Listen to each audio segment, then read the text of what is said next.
ভালোবাসা হচ্ছে এক ধরনের ফ্যান্টাসি,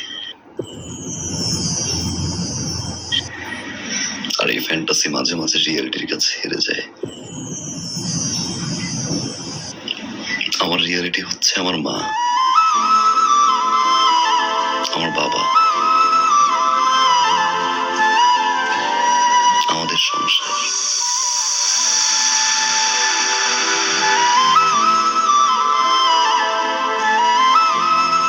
ধরে নিন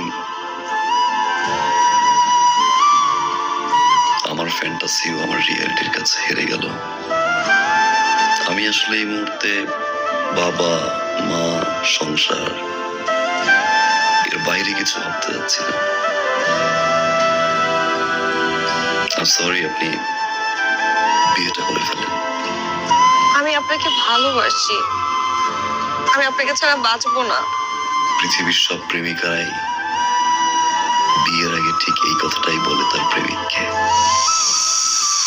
কিন্তু বিয়ের পরে তারাই আগে ভুলে যায়। নতুন মানুষ, নতুন সংসার, নতুন স্বপ্নের ঘরে সবকিছু ভুলে যায়।